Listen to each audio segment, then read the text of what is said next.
Butter na tayo. Go. Yan guys, lalagyan natin yung bawang. Yan, tabi lang muna natin ng spring onion and bell pepper.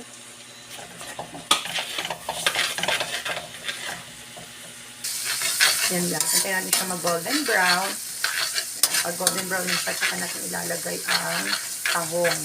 Ilalagay ko na po yung tahong kasi hindi po tawag doon. Non-stick yung kawali ko. Kasi pag non-stick, baka magasgasan ito eh, ng shell ng tawang. Ayan guys, ilagay ko na siya. Hindi ko na siya antayin mag-golden brown. So, garlic. Ayan guys. Ayan lang natin siya guys. Prepare lang natin siya guys. Stir-fry nyo lang po siya hanggang feeling nyo, luto na siya. Pwede naman wala siya sa shell guys kasi ano ko lang din arte-arte. Lagay po tayo guys ng pepper. Oops, matutok siya. In here. Yan guys, pepper. Yan ang salt. Pambalance lang po yan guys kasi maglalagay talaga tayo ng sugar dito. Naman dito siya. Stop mo muna dito. Guys, ilalagay ko na yung chili powder. Nasa inyo po yan kung anong prepare nyo kung maanghang or konting anghang lang kayo po masusunod guys sa lahat ng bagay. Kayo ang masusunod. Yan. Hindi pwedeng diktahan ng kung sino. Follow what you want. Go. Yan guys. Gusto kasi ng pamangkin ko is maanghang daw talaga. So, lahat ko na. Pero baka sobrang anghang. Tama na yan.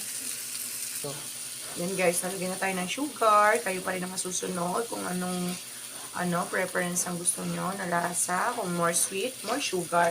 Kung sapat lang, tansya talaga. Yan guys. Yan guys, nalagyan ko na yung bell pepper and spring onion. Pampaano lang din to guys. Pampaganda lang din ang design. Guys, try nyo to guys, napakasarap. I think pwede rin to guys sa sa crab and shrimp, ganyan, seafood, and seafood.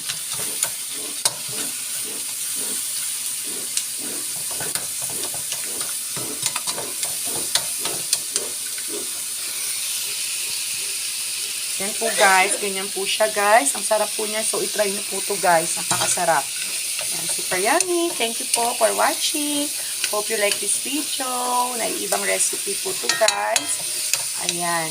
Wala pa pong internet is niluluto ko na to guys. Kaya gayahin siya. Salamat po. So, ang ingredients niya po is butter or margarine, spring onion, bell pepper, chili powder, salt and pepper. Di syempre itong ating main cast na tahong. Ayan lang guys ang ating ingredients, salt and pepper. Yan, ganyan. Yun lang po. Thank you guys for watching.